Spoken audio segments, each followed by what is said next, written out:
Assalamualaikum warahmatullahi wabarakatuh. Perkenalkan saya Senda Aulia, NPM 23082600055. Saya mengikuti semester antara, mengambil blok BSO1. Di sini saya akan mempresentasikan dengan judul Histology of Respiratory System. Pertama yang harus kita ketahui, sistem respirasi atau pernapasan ini dalam histologinya terbagi menjadi dua. Yang pertama, conducting portion, menghantarkan, menghangatkan, melembabkan, dan menyaring udara seperti hidung, faring, laring, trakea, bronkus, bronchiolus. Kemudian kedua ada respiratory portion, tempat pertukaran gas, itu bronchiolus, bronchiolus respiratorius, ductus alveolaris, sulcus alveolaris, dan alveolus. Oh ya, kalau respiratory, bronchiolusnya respiratorius. Cuma kalau yang conducting portion tadi, bronchiolusnya terminalis.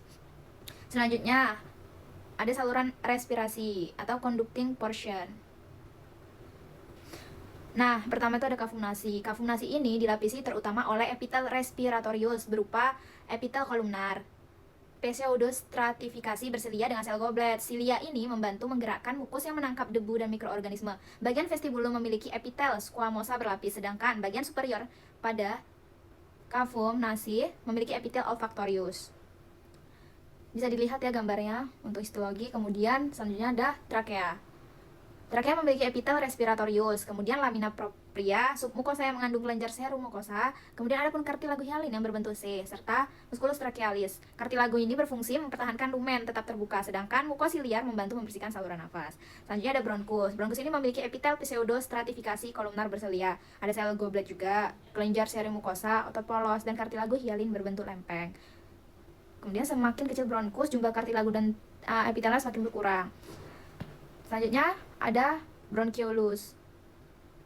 Bronchiolus ini tidak memiliki kartilago maupun kelenjar submukosa. Epitelnya berubah menjadi simple kolumnar atau simple kuboidal dan memiliki sel club yang berperan dalam proteksi sekresi, detoksifikasi, serta regenerasi epitel. Terakhir ada bronchiolus terminalis, yang mana merupakan bagian terakhir dari conduction portion. Dindingnya terutama terdiri dari epitel simple kuboidal, sebagian berselia dan sebagiannya ada otot polos. Pada bagian ini belum terjadi pertukaran gas yang bermakna. Selanjutnya ada respiratory portion. Kita awali dengan bronchiolus respiratorius, yang mana merupakan awal dari respiratory portion. Dindingnya mulai memiliki alveolus, sehingga sudah dapat terjadi pertukaran gas. Epitelnya terutama simple kuboidal. Selanjutnya ada ductus alveolaris, merupakan saluran yang dindingnya hampir seluruhnya dikelilingi oleh alveolus. Epitelnya sangat tipis sehingga mendukung proses difusi gas. Selanjutnya ada alveolus. Alveolus ini unit utama pertukaran gas. Dia terdapat 3 sel yang penting. Yang pertama, ada pneumocyte tipe 1. Ini sel squamosa yang sangat tipis, berperan utama dalam pertukaran O2 dan CO2. Kemudian kedua, pneumocyte tipe 2 menghasilkan surfaktan yang menurunkan tegangan permukaan alveolus dan mencegah kolaps atau atelektasis. Sel ini juga berperan dalam regenerasi epitel alveolus. Yang terakhir, ada makrofag alveolar, melakukan fagositosis terhadap partikel mikroorganisme dan debris sehingga berperan dalam mempertahankan paru. Selanjutnya ada blood-air barrier, yang mana ini penghalang tipis antara udara alveolus dan darah kapiler. Komponennya meliputi pneumocyte tipe 1, basa lamina alveolus, basa lamina kapiler, dan endotel kapiler. Struktur yang sangat tipis ini memungkinkan O2 berdifusi dari alveolus ke darah, dan CO2 berdifusi dari darah ke alveolus.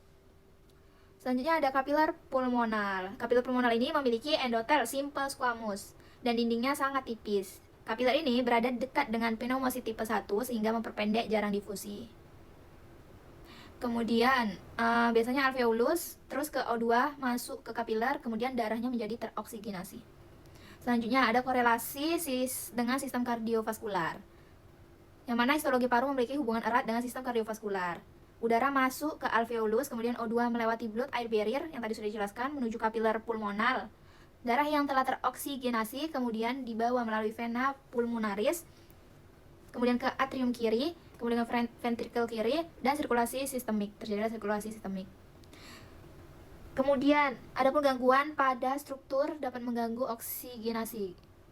Misalnya, kayak edema pulmonar, meningkatkan jarak difusi, kemudian pneumonia, alveolus terisi eksudat sehingga pertukaran gas terganggu, kemudian emfisema, kerusakan subtum alveolar menyebabkan luas permukaan pertukaran gas berkurang, kemudian ada fibrosis paru, menebalkan barir sehingga difusi gas menurun. Terakhir ada atelektasis, yang mana alveolus kolaps sehingga ventilasi dan pertukaran gas berkurang. Jadi ringkasan dari mind map ini semua yang perlu diingat, semakin distal saluran respirasi, maka epitel semakin tipis, kemudian kartun lagunya juga menghilang, kemudian kelenjar juga menghilang, dan luas permukaan pertukaran gas meningkat. Untuk urutan respiratory sistemnya itu ada trakea, bronkus, bronchiolus terminalis, bronchiolus respiratorius, kemudian ductus alveolaris, dan terakhir alveolus. Mungkin itu saja yang bisa saya sampaikan. Kurang dalamnya saya mohon maaf. Mohon maaf jika banyak kekurangan dalam menyampaikan, dan maaf jika ada perbuatan yang kurang berkenan saat saya presentasi. Saya akhiri, wabillahi taufiq wal hidayah. Wassalamualaikum warahmatullahi wabarakatuh.